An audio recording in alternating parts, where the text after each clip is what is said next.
Hi all, ഇന്ന് ഞാൻ കാണിക്കാൻ പോകുന്നത് ഒരു അടിപൊളി തോരനാണ് കേട്ടോ. നമുക്ക് ചോറിൻ്റെ കൂടെയൊക്കെ കഴിക്കാൻ പറ്റുന്ന ഒരു അടിപൊളി തോരൻ. ഇത് എന്ത് വെച്ചിട്ടാണ് ഉണ്ടാക്കണേന്നുള്ളത് ഞാൻ വീഡിയോയിൽ കൂടെ പറയാം. അപ്പോൾ ഇതൊരു വെറൈറ്റി തോരൻ തന്നെയാണ് കേട്ടോ. അപ്പോൾ എല്ലാവരും എൻ്റെ വീഡിയോ സ്കിപ്പ് ചെയ്യാതെ കാണുക.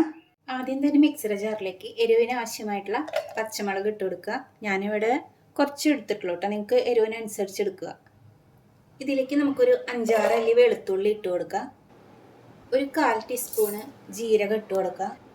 ഒരു 1/4 ടീസ്പൂൺ മഞ്ഞൾപ്പൊടി ഇട്ട് കൊടുക്കുക. കുറച്ച് കറിവേപ്പില ഇട്ട് കൊടുക്കുക. നമുക്കിതിലേക്ക് നാളികേരം ചിരകിയത് ഇട്ട് കൊടുക്കുക. ഒരു 1/4 കപ്പോളം ഇട്ട് കൊടുക്കുക കേട്ടോ. എന്നാലേ അതിന് ടേസ്റ്റ്, എത്ര ഇടണോ അതിനനുസരിച്ച് ടേസ്റ്റ് ഉണ്ടാവും.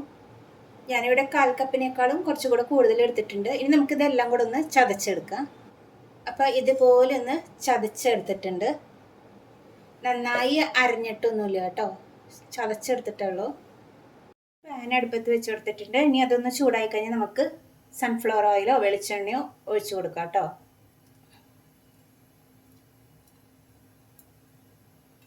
ഇപ്പോൾ കുറച്ച് ഒഴിച്ചെടുത്താൽ മതി. പാനൊന്ന് ചൂടായി വരുമ്പോൾ നമുക്ക് 1 സ്പൂണ് കടുക് ഇട്ട് കൊടുക്കാം. കടുക് ഒന്ന് പൊട്ടി തുടങ്ങിയിട്ടുണ്ട്. കടുക് പൊട്ടിക്കഴിഞ്ഞതിന് ശേഷം നമുക്കിതിലേക്ക് അരിഞ്ഞ് വെച്ചിരിക്കുന്ന ഒരു സവോള ചേർത്ത് കൊടുക്കാം. ഞാനിവിടെ നീളത്തിലാണ് അരിഞ്ഞ് കൊടുത്തിരിക്കുന്നത്. ഇളക്കി കൊടുക്കാം. ഇതൊന്നൊരു ബ്രൗൺ കളർ ആവുന്ന വരെ നമുക്കൊന്ന് ഈ സവോള മൂപ്പിച്ചെടുക്കണം. തീയൊന്ന് കുറച്ച് വെച്ചിട്ട് വേണം കേട്ടോ നമുക്കങ്ങനെ ചെയ്യാനായിട്ട്, അല്ലെങ്കിൽ സവോള പെട്ടെന്ന് കരിഞ്ഞു പോകും. സവോള ഒന്ന് മൂത്ത് വന്നിട്ടുണ്ട്. അപ്പോൾ ഇത്ര മതി കേട്ടോ. അതിലേക്ക് നമുക്ക് ചതച്ച് വെച്ചിരിക്കുന്ന തേങ്ങ ഇട്ട് കൊടുത്തിട്ട് ഒന്ന് ജസ്റ്റ് ഒന്ന് മൂപ്പിച്ചെടുക്കണം. അതിൻ്റെ ആ ഒരു പച്ചമണമൊക്കെ ഉണ്ടല്ലോ, അതൊക്കെ ഒന്ന് മാറുന്നവരെ ഒന്ന് മൂപ്പിച്ചെടുക്കാം കേട്ടോ. നാളികേരം ചെറുതായിട്ടൊന്ന് മൂത്ത ഒരു സ്മെല്ല് വരുന്നുണ്ട്, നല്ലൊരു മണം കേട്ടോ. ഇനി ഇതിലേക്ക് നമുക്ക് മെയിൻ സാധനം ഒന്ന് ആഡ് ചെയ്യാം. അപ്പം നമുക്ക് ചാമ്പക്ക ചെറുതായി കട്ട് ചെയ്തത് ഇതിലേക്ക് ഇട്ട് കൊടുക്കാം.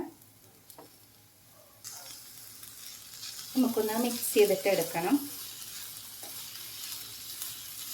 ഞാൻ വേറെ കറിവേപ്പിലൊന്നും ആഡ് ചെയ്യുന്നില്ല കേട്ടോ, കാരണം ഞാൻ ഇതിൽ നാളികേരത്തിൻ്റെ കൂടെ ചതയ്ക്കാനായിട്ട് എടുത്തിട്ടുണ്ടായിരുന്നല്ലോ. അപ്പോൾ നിങ്ങൾക്ക് വേണമെങ്കിൽ ആഡ് ചെയ്യാം. ഇതിലേക്ക് നമുക്ക് ആവശ്യത്തിന് ഉപ്പ് ഇട്ട് കൊടുക്കുക. ഉപ്പ് കൂടണ്ട, നോക്കിയിട്ട് ഇട്ട് കൊടുത്താൽ മതി. നമുക്ക് നന്നായിട്ടൊന്ന് ഇളക്കി യോജിപ്പിച്ചിട്ട് എടുക്കാം.